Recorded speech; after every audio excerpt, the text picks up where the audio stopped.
السلام علیکم، میں ہوں فیصل محمد اور آپ دیکھ رہے ہیں ہمارا YouTube channel views of Faisal Muhammad. گزرتے وقت کے ساتھ ساتھ پاکستان کی سیاست میں دو چیزوں کا یا دو عنصر ایسے ہیں یا دو ایشوز ایسے ہیں جن کا گراف جو ہے مسلسل بڑھ رہا ہے۔ ایک ہے اس میں تلخی کا عنصر اور دوسرا ہے عمران خان کی بڑھتی ہوئی مقبولیت۔ اس پہ ہم بات کرتے ہیں، لیکن اس سے پہلے میں تھوڑا سا کچھ دو چار اہم خبریں آپ کو انٹرنیشنل دے دوں، جو میں نے کل ویلاگ دیا تھا اور 2 دن سے میں دے رہا ہوں انٹرنیشنل، اس کو تھوڑا سا میں کر دوں۔ سری لنکا کے حوالے سے آپ کو ہم نے بتایا بھی تھا اور آپ دیکھ بھی رہے ہیں، سری لنکا کے جو گوٹابایا راجپکشے ہے ان کے خلاف جو کچھ معاملہ کرپٹ خاندان تھا، جس طرح انہوں نے پورے سری لنکا میں اپنا ایک فیملی کو سیٹ اپ جس طرح کیا تھا، جس طرح کہ ہمارے یہاں زرداری صاحب اور نواز شریف کا کچھ سلسلہ ہے، اسی طرح کا وہ وہاں پہ ان کی مطلب جو ہے کہ نمونہ چل رہا تھا وہاں پر، اور جس طرح یہاں بدعنوانیاں اسی طرح وہاں بدعنوانیاں، جس طرح یہ کمیشن کھاتے رہے ہماری امپورٹڈ گورنمنٹ اور دونوں خاندان، اس طرح وہاں راجپکشے خاندان کر رہا تھا۔ تو نتیجہ یہ ہوا کہ وہ ملک جو ہے دیوالیہ ہو گیا۔ ظاہر سی بات ہے، جب بدعنوانی ہوگی تو ایک وقت تو آپ کو پتہ ہے کہ دیوالیہ تو ہونا ہے۔ خیر جو صورتحال تھی وہ آپ کے سامنے۔ اب ہوا یہ کہ وہ سری لنکا کے صدر نے کہا تھا کہ وہ آج استعفیٰ دے دیں گے، لیکن انہوں نے استعفیٰ نہیں دیا، بلکہ انہوں نے خاموشی سے اپنی ایئر فورس کو حکم دیا اور وہ اپنا ایئر فورس کا طیارہ لے کے مالدیپ چلے گئے۔ اچھا، مالدیپ وہ اس لیے گئے ہیں کہ پہلے انہوں نے کوشش کی تھی، کیونکہ میں شاید آپ کو بتایا بھی تھا پہلے کہ جو راجپکشے جو ہیں یہ پہلے کسی زمانے میں ان کے پاس امریکن نیشنلٹی ہوتی تھی، لیکن چونکہ وہ پاکستان کے قانون کی طرح وہاں پر بھی آپ ڈوئل نیشنلٹی نہیں رکھ سکتے کوئی آفس مطلب صدر یا وزیر اعظم کے طور پر، تو انہوں نے امریکن نیشنلٹی چھوڑ دی تھی اور ان کو کہا گیا تھا اس وقت کہ بھئی ٹھیک ہے۔ اور وہ ظاہر جب یہاں پر آئے تھے تو وہ بھی کسی زمانے میں ان کو بٹھایا امریکہ ہی نہیں تھا، تو وہ خیر بہرحال ویلاگ لمبا ہو جائے گا، وہ پھر میں کبھی تاریخ میں بات کروں گا۔ تو خیر وہ انہوں نے نیشنلٹی چھوڑ دی امریکہ کی اور وہ آ کے خیر سیاست میں اور صدر بن گیا۔ اب انہوں نے کوشش کی تھی، امریکہ بات کی کہ بھئی ہمیں ویزا، تو انہوں نے فی الحال امریکہ نے ویزا کہا کہ فوری طور پر ہم آپ کو نہیں دے سکتے، تو وہ مالدیپ چلے گئے۔ اچھا، جب مالدیپ پہنچے، مالدیپ کیونکہ وہ صدر کی حیثیت سے کہتے استعفیٰ نہیں دیا تھا، ان کا استقبال ہوا، ان کو جگہ مل گئی، لیکن جیسے یہ پتہ لگا کہ وہ مالدیپ پہنچے تو مالدیپ کے اندر آپ کو پتہ ہے کہ تامل اور سنگالی کا بہت بڑا مسئلہ ہے، اور یہ انہوں نے تامل ٹائگرز کو کچلا تھا بہت زبردست طریقے سے، اور اس میں بڑی ان کو کامیابی ہوئی تھی۔ تو وہاں پہ جب ان کو پتہ لگا تو وہاں پہ بڑی تامل لوگ ہیں مالدیپ کے اندر، وہاں پہ بہت غم و غصہ ہوا، اور یہ ویسے بھی آپ پتہ ہے مالدیپ ایک چھوٹا سا ملک ہے، تو وہاں پہ حالات جب خراب ہونے لگے تو انہوں نے پھر فوری طور پر وہاں سے سری لنکا کا جو ہے سفر جو ہے سدھارا ہے انہوں نے، اور اس وقت جب میں آپ سے بات کر رہا ہوں تو وہ اس وقت سری لنکا میں مطلب سنگاپور کے روانہ ہو چکے ہیں، لیکن جب تک ہو سکتا ہے میرا ویلاگ پاکستان سے اپلوڈ ہوتا ہے آپ دیکھیں، شاید ہوتا وہ سنگاپور پہنچ گئے ہوں، لیکن فی الحال یہ ہے کہ سنگاپور میں ابھی تک ان کو سیاسی پناہ کی کوئی بات نہیں ہوئی، لیکن ہمارے جو ذرائع ہیں وہ بتاتے ہیں کہ وہ سنگاپور میں جانے کے بعد ایک بار پھر کوشش کریں گے کہ انہیں امریکہ کا ویزا مل جائے، اور یہ توقع یہ کی جا رہی ہے، جو ہمارے پاس اطلاعات ہے کہ یا تو وہ سنگاپور سے استعفیٰ دے دیں گے اگر ان کو امریکہ کا ویزا نہیں ملا، تو ورنہ ادروائز وہ امریکہ پہنچ کر اپنا استعفیٰ دیں گے۔ اب یہ خبر ہے، پتہ نہیں وہ دیتے ہیں یا نہیں دیتے، یہ بہرحال دیکھنا ہوگا، لیکن ان کے ساتھ ان کی بیوی ہے اور ان کے 2 اہل خانہ ہیں، اور وہ باقاعدہ اپنا ایک پریزیڈنٹ کے پروٹوکول کے اندر گئے ہیں۔ اچھا، دوسری بات ہم نے آپ کو بتایا تھا گزشتہ ویلاگ میں، اور کل بھی ہم ذکر کرتے رہے ہیں، مسلسل جو اس وقت ٹاپ ایشو چل رہا تھا آپ کو پتا مشرق وسطیٰ کا، اور اس کے اندر جو سارے معاملات ہیں، بائیڈن صاحب کا جو دورہ ہے، کہ میں نے آپ کو بتایا تھا کہ پیوٹن جو ہے وہ بھی پہنچ رہے ہیں، یہ سارے بڑے معاملات جو چل رہے ہیں، یعنی پیوٹن کا امریکی دشمن ایران کا دورہ اور بائیڈن کا ایرانی دشمن اسرائیل کا دورہ، یعنی کہیں نہ کہیں ایران جو ہے ہر صورت میں آپ کو بیچ میں آ رہا ہے۔ اچھا، اب آج ہوا یہ ہے کہ جو بائیڈن کا طیارہ آج اسرائیل کے بنگورین ایئرپورٹ کے اوپر وہ اتر گیا ہے، اب سے 2 گھنٹے قبل جب میں آپ سے بات کر رہا ہوں، تو وہاں پر ان کا استقبال ہوا اور وہاں پر کچھ انہوں نے 2-4 باتیں کی، لیکن جو اہم خبر ہے وہ یہ ہے جو میں آپ کو پہلے بتاتا رہا ہوں کہ اس میں پاکستان کا بہت جو مجھے ایجنڈا پتہ لگا ہے، پاکستان بہت پیچھے ہے، کچھ ڈسکس ہوگا، لیکن ٹاپ ایجنڈے پہ جو چیز ہے نا وہ ہے ایران کو کنٹین کرنا۔ یہ میں نے آپ کو پہلے خبر دی تھی، اور آج میں ابھی بھی کہہ رہا ہوں، میں نے جو میرے سفارتی ذرائع ہیں ان سے یہ تصدیق بھی ہوتی ہے کہ ٹاپ ایجنڈا جو ہے ان کا اس وقت ایران کو کنٹین کرنا ہے، اور اس دورے کے بعد جو ہے ایران کے پہ حملہ کرنا ہے، کیا کرنا ہے، کس طریقے سے وہ کنٹین کرنا ہے، یہ فیصلہ ہوگا۔ بہرحال کچھ باتیں یہ بھی سننے میں آئی ہیں کہ وہ انہوں نے بنگورین ایئرپورٹ سے نکلنے کے بعد جو فوراً کو بات چیت کی، تو اس میں یہ سننے میں آیا کہ سعودی عرب کی جو بات ہے اور جو پاکستان کا سٹینڈ ہے فلسطین کے حوالے سے، کہ 2 ریاست ہونی چاہیے، اس کے اوپر بھی سننے میں آ رہا ہے کہ ابھی تک بائیڈن انتظامیہ جو ہے اس پہ سٹینڈ کرتی ہے۔ تو اس کا مطلب یہ ہے کہ ابھی فوری طور پر کوئی فلسطین کے مسئلے پر بات نہیں ہوگی، لیکن جو بنیادی طور پر جو مین مسئلہ جو میں آپ کو بتا رہا ہوں، جو ہمیں اطلاع بھی ہے کہ اصل مسئلہ جو ہے وہ کنٹینمنٹ آف ایران اور جو ہے چائنا کا، اور اس حوالے سے جو اس علاقے کے اندر جو ایک بڑا وہ کرنے جا رہے ہیں اس کا ہی ان کا یہ پلان ہے۔ اچھا، اس میں اب ایک اہم چیز جو یہ ہے کہ انہوں نے ایک معاہدہ بھی ہوگا اس میں، اس دوران ایک اسرائیل کا اور امریکہ کا ایک دفاعی معاہدہ بھی ہوگا، اور اس دفاعی معاہدے کے تحت مجھے تفصیلات تو ابھی نہیں ملی، لیکن یہ بتایا کہ کوئی 3 اس کے اندر نکات ہیں، شاید ہو سکتا ہے شام تک جب یہ معاہدہ طے پا جائے تو مجھے اس کی اگر مل گئی تو میں کل آپ کو ضرور بتاؤں گا۔ لیکن ایک بات یہ ہے کہ اس دورے کو جو ہے نہایت ہی مطلب تشویش سے دیکھا جا رہا ہے ایران کے اندر بھی، اور ایران کے صدر ابراہیم رئیسی نے کہا ہے کہ اگر بائیڈن صاحب وہاں پر اگر صہیونیوں کو مدد کرنے کے لیے پہنچے ہیں اور ان کو مضبوط کرنے کے لیے، اور ان کا جو ایک غیر قانونی ایک قبضہ ہے وہاں پر فلسطین کے اوپر، اگر وہ اس کو مضبوط کرنے کے لیے آئے ہیں تو وہ یہ سوچ رکھیں کہ جو حال صہیونیوں کا ہے وہی ان کا ہوگا۔ اور اس کے ساتھ ساتھ فلسطین میں بھی اس چیز کو تشویش کی نظر سے دیکھا رہا ہے، گو کہ خبر یہ ہے کہ وہ محمود عباس سے بات کریں گے، لیکن میرے جو ذرائع ہیں میں نے جب پتہ کیا تو کہ بھائی وہاں پہ کیا صورتحال ہے، تو وہ کہتے ہیں کہ کچھ لوگ تو خاموش ہیں، کوئی رد عمل نہیں دے رہے، لیکن فلسطین کے اندر ایک بہت بڑا طبقہ جو ہے وہ بائیڈن کے دورے پر خوش نہیں ہے۔ وہ یہی سمجھتے ہیں کہ بائیڈن کا جو دورہ ہے بنیادی طور پر وہ اسرائیل کے جو اسرائیل کے علاقے کے اندر جو ہے نا مطلب وسیع تر اسرائیل اور جو ان کا ایک ایجنڈا ہے، اس ایجنڈے کو تقویت دینے کے لیے آئے ہیں، قطع نظر اس ایجنڈے میں وہ ایران کو کنٹین کریں یا XYZ کسی بھی ملک کو کریں، لیکن وہ کہتے ہیں کہ بنیادی طور پر ایجنڈا جو ہے وہ اسرائیل کو مضبوط کرنے کا ہی ہے، تو لہٰذا وہ رام اللہ کے اوپر جو ہے کل ایک بہت بڑا جو ہے فلسطینی عوام وہاں پر ایک مظاہرہ بھی کریں۔ تو اب یہ دیکھنا ہے کہ یہ کیا صورتحال بنتی ہے، اور یہ آج جب میں بات کروں تو اس وقت 2 گھنٹے بعد ابھی کچھ باتیں ہوں گی وہاں پر، تو میں کل کے انشاءاللہ ویلاگ میں آپ بتا سکتا ہوں کہ اصل کیا کیا چیزیں ہوئی ہیں۔ 2 دن جو ہے وہ یہاں پہ ٹھہریں گے، اسرائیل کا دورہ ہے ان کا، یہاں پر 2-3 جگہ اہم جگہوں پہ جائیں گے، لیکن جگہیں انہوں نے ابھی تک میں نے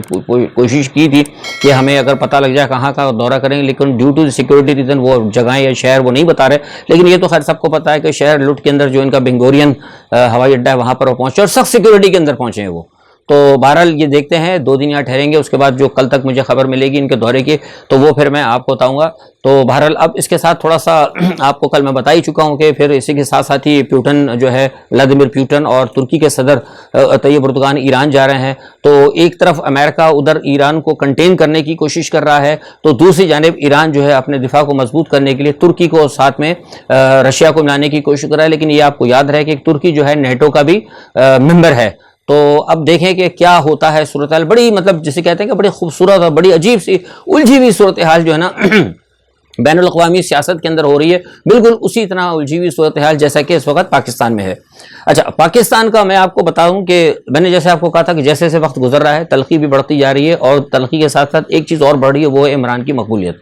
اچھا، اس تمام صورتحال کے اندر جو میں ابھی تک دیکھ رہا ہوں کہ عمران خان صاحب کے جلسے انتہائی کامیاب ہوتے جا رہے ہیں، آج بھی جلسہ ان کا بے انتہا کامیاب تھا، اور جو میرے پاس اطلاعات آئی ہیں اور جو کچھ ہم دیکھ رہے ہیں یا ہمیں معلومات ہو رہی ہیں ہمارے ذرائع سے، وہ یہ ہے کہ عمران خان کا جو مقبولیت ہے وہ بڑھتی جا رہی ہے۔ اور میں نے آپ کو کہا تھا کہ میرے پاس جو سروے تھے وہ سرووں کے حساب سے جو ہمارے پاس جو انڈیپینڈنٹ غیر جانبدارانہ، مطلب میں کوئی فافن وغیرہ کی بات نہیں کر رہا،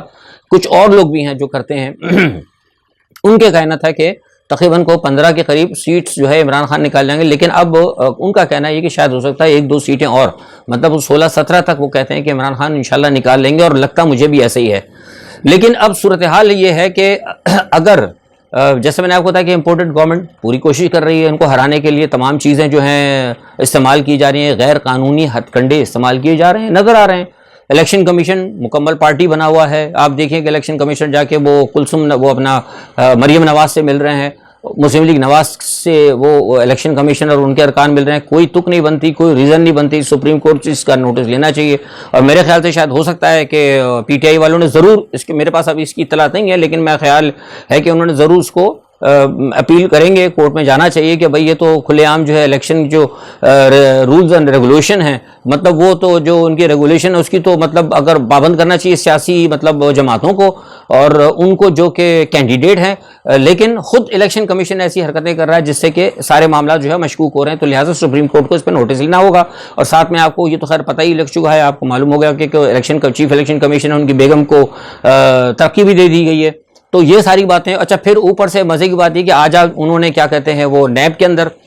تمام لوگوں کی تقرریاں جو ہیں ادھر سے ادھر کر دیں, جن لوگوں پر وہ کیسز تھے خواجہ آصف وغیرہ کے اور دوسرے چند ایک لوگوں کے جو جہاں جہاں چل رہے تھے پنجاب میں, ان جو کیسز سن رہے تھے نیب کے, ان کو انہوں نے دوسرے شہروں میں ٹرانسفر کر دیا اور وہاں سے یہاں لے گئے. جبکہ سپریم کورٹ نے ابھی آپ کو بتایا کہ گزشتہ ہفتے ایک اس پہ نوٹس بھی لیا تھا کہ مطلب یہ جو اس طریقے سے بغیر سوچے سمجھے جو جن کے اوپر کرپشن کے کیسز چل رہے ہیں ان کے آپ اس طرح ٹرانسفر نہیں کر سکتے. لیکن ایک ایسے دور کے اندر جبکہ ایک ضمنی الیکشن ہو رہے ہیں اور ضمنی الیکشن کے اندر وہ جو ہیں لوگ جو کہ مسلسل کہیں نہ کہیں کیا کہتے ہیں کہ وہ مطلوب بھی ہیں کسی مقدمات کے اندر, وہ انہوں نے استعفیٰ بھی اس وقت دے دیا ہے, تو کسی بات بھی مطلب درگلک ہو سکتے ہیں کہ استعفیٰ ہو تو آدمی کا ایک پروٹوکول بھی ہوتا ہے, صدر وزیر ہوتا ہے, تو کسی وقت کوئی نیب یا کوئی ایف آئی اے نہ پکڑ لے. تو اس صورتحال کے اندر انہوں نے لوگوں کے تبادلے کرنا شروع کر دیے, تو یہ بھی بنیادی طور پر الیکشن کی دھاندلی کے زمرے میں آتی ہے. اچھا یہ ساری چیزیں جو ہے نا یہ سرعام ہو رہی ہیں, یہ آپ بھی دیکھ رہے ہیں اور ہم بھی دیکھ رہے ہیں اور لوگ دیکھ رہے ہیں. اچھا یہ کیوں کیا جا رہا ہے؟ صرف اسی لیے کیا جا رہا ہے کہ کسی طریقے سے عمران خان کو ہٹا دیا جائے. اس کے علاوہ جو معاملہ جو میں بتاتا رہا ہوں کہ جو الیکشن کمیشن میں عمران خان کی جو جماعت کا ایک ہے سلسلہ جو ان کو مطلب نااہل کرنے کے حوالے سے بھی کچھ ساز باز ہو رہی ہے, اور کچھ جرائم کی جسے کہتے ہیں نا کہ مجرمانہ قسم کی بھی منصوبے ہو رہے ہیں جو میں پہلے بتا چکا ہوں, بار بار نہیں کروں گا, تو وہ بھی ساری چیزیں چل رہی ہیں. اچھا ان تمام چیزوں کی ان کا پیٹ نہیں بھر رہا, اتنی خوفزدہ ہے یہ حکومت کہ وہ کوئی بھی ایک ہوتا نا کہ یار چلو مطلب بھائی یہ چال بھی چل رہی وہ چال بھی چل رہی, تو یار ہوتا ہے چلو یار دو چیزیں ہم نے چھوڑ دی تھی, کہتا نا انسان بھائی اصل میں یہ دو چار چیزیں کرنی تھی, تو میں نے کہا یار دیٹس انف. لیکن امپورٹڈ گورنمنٹ اتنی پریشان ہے کہ وہ کوئی بھی خانہ جو ہے نا خالی نہیں چھوڑنا چاہتی. اب وہ ایک کام یہ بھی کر رہے ہیں کہ وہ پنجاب کارڈ بھی کھیل رہے ہیں. ساتھ میں یہ کہا جا رہا ہے, کئی لوگوں کو اندر یہ پیغام دیا جا رہا ہے, ہمیں بتایا مطلب ٹی وی پہ چھوڑ دیں جو مریم نواز نے کہا ہے کہ وہ عمران خان کو پنجاب کا یہ وہ, لیکن وہ جنرلی ہے بات, لیکن اندر سے ہمیں پتہ لگا ہے پنجاب سے, گجرانوالہ سے اور دوسرے علاقوں سے, گوجرا ادھر سے, کہ بھئی وہاں سے کچھ لوگ یہاں جا رہے ہیں اور جا کر کہہ رہے ہیں کہ جناب وہ پختون لیڈر ہے اور فلاں, جو طریقہ کار ہوتا ہے ساتھ تعصب پھیلانے والی بات, کہ وہ جو جیسے کہ نواز شریف نے کیا تھا نا جاگ پنجابی جاگ اور بگنو لگ گئی تیری آگ, تو اس قسم کا کارڈ بھی وہ کھیل رہے ہیں. تو یہ بھی ایک گھراؤنی سازش ہے کسی طریقے سے کہ عمران کا گراف گرایا جائے اور ان کے ووٹ جو ہے مطلب ان کے جو ووٹنگ کا جو ہے ریشو اس کو متاثر کیا جائے. اوبویسلی یہ بھی الیکشن کمپین کی خلاف ورزی ہے اور مجرمانہ مطلب ایک طریقہ کار ہے. اچھا اس تمام صورتحال کے اندر میں جو پریشان ہوں وہ یہ دیکھ رہا ہوں کہ اگر خدا نہ خواستہ گاڈ فاربڈ ہیونگ سیڈ دیٹ, یہ اگر کہہ کے آپ نہیں کہہ سکتے مطلب کہ ہم اس طرح کر لیں گے تو عمران خان ہار جائیں گے, اور اس کے بعد پھر وہ عمران خان کو اگر اس طرح ہرانے کی کوشش کی تو میں آپ کو پہلے بتا رہا ہوں کہ حالات بہت زیادہ خراب ہو جائیں گے. شاید سری لنکا میں بارہا کہہ رہا ہوں, شاید سری لنکا میں بھی ایسے حالات نہ ہوں جیسا کہ پاکستان میں ہو سکتا ہے, کیونکہ قوم بہت چارج ہے. اور اگر دیکھیے اگر حالات خراب ہوئے تو جو بھی ادارے ہیں ہمارے, میں کسی کو نہیں کہہ رہا, ادارے سارے میرے اپنے ہیں, جو بھی ادارے ہیں یا جو ظاہر سی بات ہے اداروں کی اپنی ایک سیکریسی بھی ہوتی ہے, اور میں نے آپ کو پہلے بھی بتا چکا ہوں کہ اداروں کے اندر بھی بے چینی ہے. اس صورتحال پر بہت سارے لوگ جو ہیں اس صورتحال پر خوش نہیں ہیں. اب میں نام نہیں بتاؤں گا, ظاہر سے ایک عام آدمی جو میں ہوں, میں پی ٹی آئی کا ووٹر نہیں ہوں, لیکن پاکستان کا بحیثیت پاکستان ٹھیک ہے, میں پاکستانی ہوں, بائی برتھ پاکستانی ہوں, پاکستان میں سیاست بھی کی ہے, پاکستان کے معاملات کو دیکھتا بھی ہوں, باہر سارے معاملات ہیں, تو میں جو ہوں مطلب خوش نہیں ہوں, اور میں اس چیز پہ سخت شاکی ہوں کہ جو کچھ طریقہ کار کیا جا رہا ہے جو غلط ہے. تو جو اداروں کے اندر جو لوگ ہیں جن کے اوپر ذمہ داری ہیں, حالانکہ میرے پہ کوئی بڑی ذمہ داری نہیں, میں کوئی آفس بیئر نہیں ہوں, جس میڈیوکر پرسن بحیثیت پاکستانی, جب میں برا محسوس کرتا ہوں تو وہ ادارے کے وہ لوگ جن کے اوپر ملک اور قوم کی سلامتی کی ذمہ داریاں ہیں جن کے کاندھوں پر, وہ کیسے نہیں اس چیز کو محسوس کریں گے؟ اوبویسلی وہ محسوس کر رہے ہیں, یہ میں آپ کو بڑی بات بتا رہا ہوں, لیکن خاموش ہیں کسی وجہ سے حالات کو دیکھتے ہوئے, کیونکہ وہ نہیں چاہتے کہ کوئی بہت بڑا پینک کریٹ ہو. لیکن جو امپورٹنٹ گورنمنٹ جو کر رہی ہے صورتحال, یہ جو ہے پینک کریٹ کرنے کی بات کر رہی ہے, اور وہ کوشش یہ کرے کہ صورتحال خراب ہوئی. دیکھیے اگر خدا نخواستہ صورتحال خراب ہوئی تو پھر جو ہے نا ادارے غیر فعال ہو جائیں گے. بالکل میں آپ سے بتا رہا ہوں, ادارے پھر کچھ نہیں کر سکتے عوام کے. آپ دیکھیے آپ کے سامنے ایران کی مثال موجود ہے. شہنشاہ ایران کو امریکہ اپنا سب، جیسے یہ پیارے ہیں بائیڈن، اپنا کیا کہتے ہیں زرداری صاحب اور یہ اپنا نواز شریف، شہباز شریف صاحب، لوگ اعتراض کرتے ہیں کہ صاحب نہ کہا کرو. بھائی میں صاحب اس لیے کہتا ہوں کہ بھائی سیاہ سفید کے مالک ہیں اس وقت، انہوں نے تگنی کا ناچ نچاوا ہے پورے 20 کروڑ عوام کو، ساتھ میں ہمارے صاحب کو بھی. تو یہ جو دو کرپٹ بدعنوان صاحبان جو ہیں یہ بھی اسی طرح پیارے تھے جیسے کہ شہنشاہ ایران امریکہ کو پیارا تھا. لیکن کیا ہوا، جس وقت انقلاب آیا اور لوگ جب تنگ آمد بجنگ آمد کے جو آ گئے سامنے، تو ایک وقت یہ ہوا کہ شہنشاہ ایران کو بھاگنے کی جگہ نہیں ملی تھی. اور اس کے بعد وہی امریکہ جس نے امریکہ سے کہا شہنشاہ ایران نے کہ بھئی مجھے امریکہ آنے دو، تو امریکہ نے ان کو نہیں آنے دیا. بالکل یہی صورتحال ابھی نے آپ کو بتایا کہ گوٹا بایا راجہ پکشے کی صورتحال ہے کہ اس نے یہ مطلب استعفیٰ دینے سے پہلے امریکہ کو اپروچ کیا تھا کہ بھائی میں آپ کا شہری ہوں، میں تو امریکن نیشنلٹی چھوڑی تھی، آپ کے کہنے پہ چھوڑی تھی، اور آپ کے لیے میں کام کرتا رہا ہوں. آپ کی وجہ سے میں چائنا کا پیسہ کھا گیا. میں بڑی خبر آپ کو دے رہا ہوں کہ آپ لوگوں کی ہدایت پر میں چائنا کا پیسہ کھا گیا، جیسا کہ پاکستان کو ہدایت دی جا رہی ہے. لفظوں میں خبر دے رہا ہوں میں آپ کو کہ میں نے تو راجہ پکشے نے کہا کہ آپ کے کہنے پر میں تو چائنا کا $8 ارب کھا گیا. سمجھ گئے؟ میں تو سب کچھ آپ کے کہنے پہ کیا ہے، مجھے تو کم از کم آپ آنے دیں. تو جیسا کہ پاکستان کے لوگ بھی امریکہ کو کہہ رہے ہیں کہ جناب آپ کے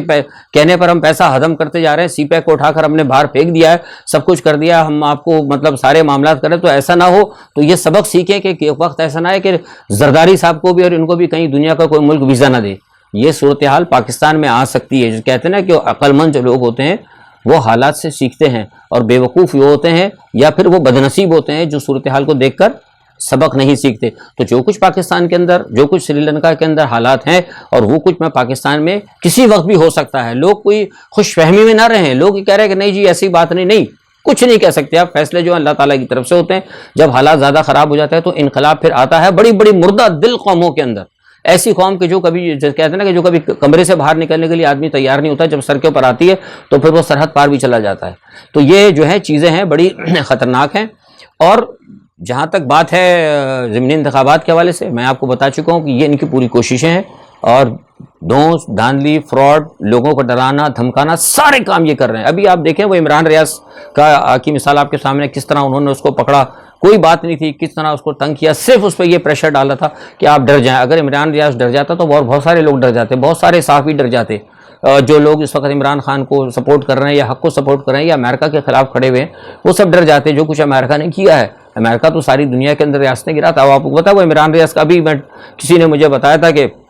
وہ ایک آدمی تھا، اس نے بلکہ معافی نامہ داخل کیا کہ جناب مجھے جو حکومت نے کہا تھا کہ عمران ریاض کے خلاف آپ جھوٹا مدعی بنے. کوئی کسر رہ گئی اب قوم کو سمجھنے کے اندر کہ یہ کس قسم کے لوگ ہیں؟ اب کوئی گنجائش نہیں رہ جاتی. تو بات بالکل کلیئر ہے کہ امریکہ نے سب کچھ کیا، امریکہ کے کہنے پہ ہو رہا. اور جو لوگ کہتے ہیں نا کہ پاکستان، بہت سے لوگ کہتے ہیں کہ نہیں فیض صاحب ہر چیز کا امریکہ کو دے دیتے ہیں، بالکل ایسی بات ہے. امریکہ کرتا ہے پاکستان میں سب کچھ، امریکہ کرتا رہا ہے. اچھا دوسرا ایک بات یہ ہے، اور بات کہی ہے انہوں نے شہباز شریف نے، ہمارے طاقتور حلقوں سے کچھ ملاقاتیں انہوں نے کی ہیں کہ بھئی آپ جو ہے ہمیں تھوڑا سا مزید فری ہینڈ. میں نے آپ سے پہلے کہہ رہا تھا نا کہ اتنا یہ آپ نہ سمجھے کہ بہت سے لوگ کہہ رہے ہیں کہ اسٹیبلشمنٹ سپورٹ کر رہی. اسٹیبلشمنٹ ایز سچ اتنا سپورٹ نہیں کر رہی، لیکن خاموش ہے. خاموشی بھی نیم رضامندی ہوتی ہے. ایک تو ہوتا ہے نا کہ ہاتھ رکھنا، تھپ تھپا دینا، جیسے کہ امریکہ تھپ تھپا رہا ہے موجودہ گورنمنٹ کو، میں بار بار کہہ چکا ہوں. لیکن اسٹیبلشمنٹ جو ہے وہ کردار نہیں ادا کر رہی، یعنی غیر جانبدار نہیں ہے وہ. مطلب اگر خاموش ہے تو بھی جانبداری ہے، مطلب فل جانبدار نہیں ہے. مطلب یوں کہہ سکتے ہیں کہ اگر 100 نمبر میں سے اگر کوئی کہہ دینا کہ فیض صاحب آپ اسٹیبلشمنٹ کو، موجودہ حکومت کو سپورٹ کرنے میں کتنے نمبر دیں گے، تو میں کہوں گا 20%. سمجھ گئے؟ تو اس گراف کو آپ سمجھتے ہیں. لیکن یہ بھی غلط ہے، کیونکہ کرپٹ، ایک چور، ایک بدماش، بدعنوان سیٹ اپ کو، جو کہ پاکستان کا دشمن ہے، اس کو 2% بھی نہیں سپورٹ کرنا چاہیے، لیکن 20% وہ کر رہے ہیں. تو شہباز شریف درپردہ ملاقاتیں جیسے میں نے بتایا کہ کر رہے ہیں، اس طرح پیغامات وہ دے رہے ہیں، اور وہ کہہ رہے ہیں کہ جناب وہ ہمیں تھوڑا سا مزید مطلب ڈیل دی جائے تاکہ کوئی بڑا گیم کھیلیں، کسی کو بڑی شخصیت کو گرفتار کریں، کچھ آگے کریں. لیکن اس کی طرف سے ان کو ہدایت نہیں ملی. دوسرے MQM کی جانب سے بتا دوں کہ بہت سے لوگ کہہ رہے تھے، دیکھیے MQM آپ کو پتا پچھلے 15 دنوں کے اندر نا وہ دھمکی دے چکی، 3 دفعہ علیحدہ ہونے کی. MQM اس وقت تک علیحدہ نہیں ہوگی جب تک کہ طاقتور حلقے ان کو نہیں کہیں گے. اسی لیے میں آپ سے کہہ رہا ہوں کہ 20% ہم جو ہے ساتھ ہیں وہ اسٹیبلشمنٹ کے.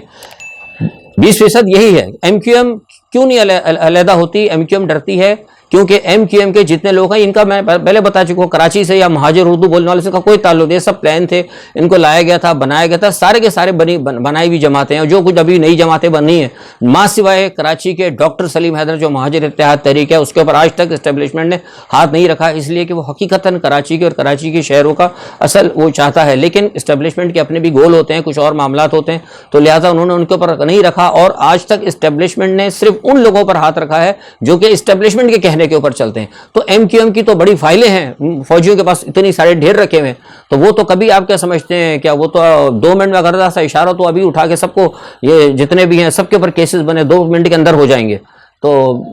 داخل دفتر ہو جائیں گے۔ تو اس لیے جب تک MQM کو اسٹیبلشمنٹ نہیں کہے گی MQM وہاں سے علیحدہ نہیں ہوگی۔ ٹھیک ہے، فواد چودھری صاحب وہ کہتے رہتے ہیں، کل پرسوں بھی کہہ رہے تھے، آج بھی میں کسی اخبار میں ان کا بیان دیکھ رہا تھا، وہ کہہ رہے تھے کہ جناب وہ MQM بس علیحدہ ہونے والی ہے، اور وہ تاریخیں دے رہے تھے۔ تو تاریخیں تو علیحدہ ہونے کا مجھے نہیں پتا، لیکن اتنا مجھے پتا ہے کہ الیکشن اگر ہوتے ہیں اس میں انشاءاللہ یہ جیت گئے، آپ کے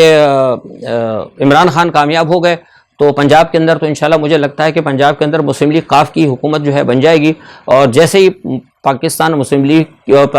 مسلم لیگ قاف کی پنجاب میں حکومت قائم ہوگی، فوراً ہی جو ہے آپ کی مرکز کی حکومت جو گر جائے گی، مطلب امپورٹڈ گورنمنٹ چلی جائے گی۔ اس کے بعد پھر کیا فوری طور پر انتخاب کراتے ہیں، کیا ہوتا ہے، یہ معاملہ پھر عمران خان طے کریں گے مسلم لیگ قاف کے ساتھ مل کے، کیونکہ ان کی بڑی اتحادی ہے سارے معاملات جو ہیں۔ پھر اس کے بعد جو ہے عمران خان کی اور چودھری شجاع حسین کی ایک بڑی ملاقات ہوگی، اور اس ملاقات کے اندر جو ہے یہ بڑے فیصلے پاکستان کے حوالے سے کیے جائیں گے۔ آج کے لیے بس اتنا ہی ہے، انشاءاللہ کل جو بھی صورتحال ہوتی ہے میں اپنا تجزیہ لے کے حاضر ہوں گا۔ اپنا بہت خیال رکھیے گا، ٹل نیکسٹ، اللہ حافظ۔